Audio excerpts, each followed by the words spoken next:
হবে? হ্যাঁ আমাকে তুই ফোনে রিচার্জ করে নিবা? কই না তো, কে বললো তোমাকে?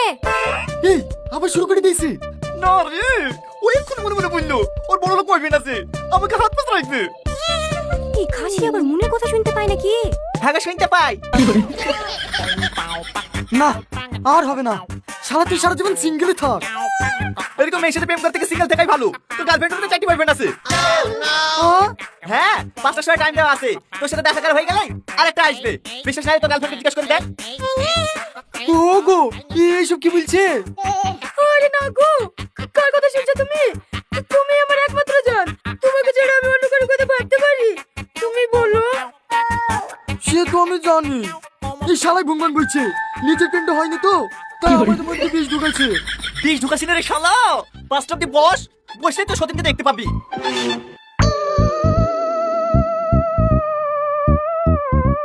বাদ দাও তো তোমার এই পাগল বন্ধুর কথা। হেই লাও জান, খাবারটা খেয়ে নাও, আমাদের খাবার যেতে হবে। দেখছি পালানোর লেগে আগামী করছে। 5টা বেজে গেলে ধার বাড়ি যাবে যে। এই তুই চুপ কর তো। জান তুমি এখানে 5টা পর্যন্ত বসে দেখে দাও তো, তোমার কোনো বয়ফ্রেন্ড নাই? তার মানে তুমি তোমার বন্ধুর কথা শুনি সত্যি সত্যি আমাকে বিশ্বাস করছো না? তুমি জানো তোমাকে আমি এতটাই ভালোবাসি, তোমার জন্য আমার জীবনটা দিয়ে দিতে পারি, আর তুমি তোমার বন্ধুর কথা শুনি আমাকে সন্দেহ করছো। ছি ছি ছি, আমি আর এখানে এক মুহূর্ত থাকবো না। এই সাথে চ। এই ধর পড়ছে বলে নাটক করছে। পালালে ধর। ও শোনা, ওর কথা শুনে তুমি জ্ঞানী না করছো। ওই ছেলের সাথে আমার জীবনে কথা বলবো না। তুমি 2 মিনিট বসো।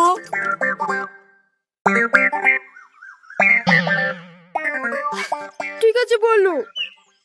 আমি শুধু তোমাকে এইটুকুই বলতে চাচ্ছিলাম, তুমি 5টা অব্দি বসি এই ছেলের মুখে জুতিটা মারো।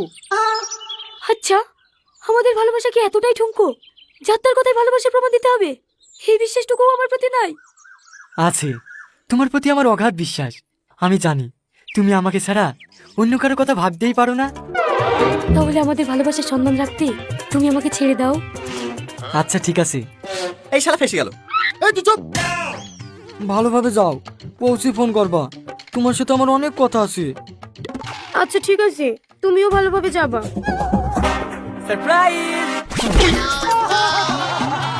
এটা কে, তোমার ভাই নাকি? না, তুমি এত তাড়াতাড়ি চলে আসলে যে? তোমার তো 5টার সময় আসার কথা ছিল। অফিসটা আজকে একটু আগে ছুটি হয়ে গেছে, তার জন্য তো সারপ্রাইজ দিলাম।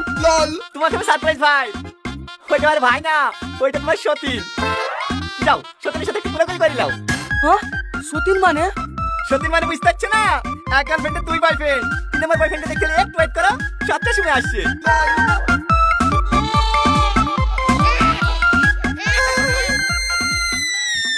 এই সাথী পালা।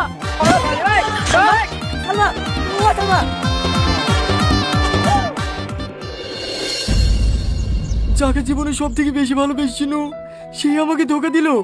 না, এই যুগে মনে হয় আর একটাও ভালো মেয়ে নাই। না তাই বললে হয়? এখনো পৃথিবীতে অনেক ভালো মেয়ে আছে। তোমরা রীতির কথাটাই ভাব, বেচারা আমাকে কত ভালোবাসতো। বিহর পর সব জানতে পারলো বলি সব ভালোবাসা বিসর্জন দি কত সুন্দর স্বামী সংসার করছে। একাই বলে আদর্শবান মেয়ে। এরকম মেয়ে আমাদের কপালে জুটবে? এই টনি, ওই তো টোটো আসছে। এই টোটো রংপুর যাবে? হ্যাঁ যাবে, উঠে বসেন। রীতি তুমি কোথা থেকে আসছো? কোথা থেকে আসবে আবার? স্বামীর বাড়ি থেকে। ওকে ডিভোর্স দিয়ে চলে আসুন। কেন গো, স্বামীকে ডিভোর্স দিলে কেন? আর বলো না, হাসা পড়ানো জায়গায় প্রেম করতো, তাই ডিভোর্স দিয়ে চলে আসুন।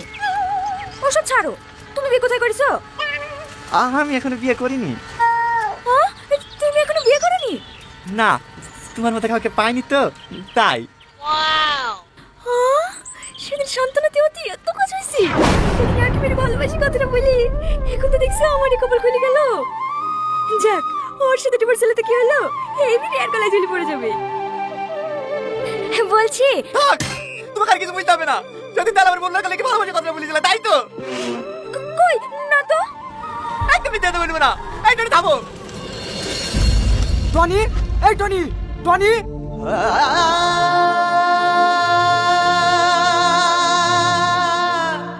এই সোহেল, সেই শালা না? হ্যারি ধর শালাকে, সেদিন ওই শালাকে বাড়ি দিয়েছি। মনের কথা জানা না, বলো কোন আমাদের মনে কি চলছে? কি চলবে আবার? আমাকে মারবা? ভালো তো বুঝতে পারিস রে মাশাআল্লাহ।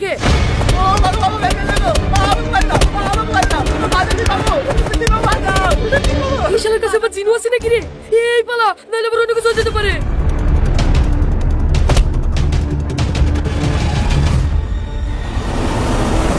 টাকা দেওয়ার সময় পাবো না ভাগ্নে, বলো তোমার শেষের চাকি।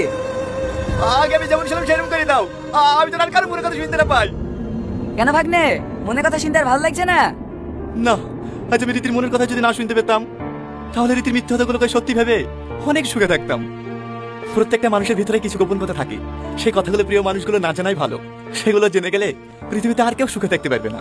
তাই আমার শেষ ইচ্ছে, আগে আমি যেমন ছিলাম তেমনই ঠিক ছিলাম। উপরওয়ালা সৃষ্টির কোনো তুলনা হয় না, উনি যেভাবে সৃষ্টি করেছেন সেটাই ঠিক। বাকি আমাদের মনের ভাবনা, এটা হলে ভালো হতো, ওটা হলে ভালো হতো। ওকে ভাগ্নে, তোমাকে আমি আগের মতো করে দিচ্ছি।